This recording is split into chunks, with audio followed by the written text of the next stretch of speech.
Alam mo, isa sa pinakamasarap na pakiramdam ang pagmumotor ng long ride. Yung tipong pagsakay mo pa lang ng motor, pagpaandar ng engine, may mararamdaman ka ng kakaibang saya. Dahil kapag nagmumotor ka sa mahabang biyahe, talagang nakakawala ng stress at ma-appreciate mo pa ang ganda ng mundo. Yung tipong habang nagmumotor ka, masasabi mo na lang sa sarili mo na, wow, ang sarap palang mabuhay. Ang ganda pala ng mundo. Lalo na kapag ang patakbo mo yung chill lang, yung ini-enjoy mo lang talaga ang moment.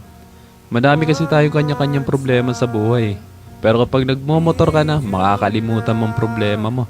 Lalo na kapag maganda ang view, maganda ang kalsada, tapos hindi mo namamalayan, nagkakaroon ka na pala ng positive mindset dahil magaan ang pakiramdam mo eh.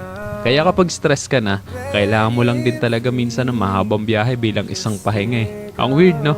Kasi nakakapagod magmotor pero ito yung pahinga ng gusto-gusto ng marami. Pero sasabihin ko sa'yo, hindi ka tawa ng napapahinga kapag ka naglo-long ride ka eh. Kundi yung utak mo, kundi yung sarili mo mismo. Kaya deserve mo rin mag-enjoy. Deserve mo makarating sa magagandang lugar. Deserve mo ng bagong experience, ng bagong kwento.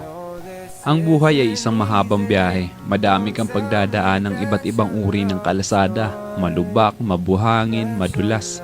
Kailangan mo lang din talaga maging maingat. At pwede kang huminto para magpahinga. Tapos, biyahe na ulit. So paano ba yan? Hanggang sa muli. Ride safe always and God bless.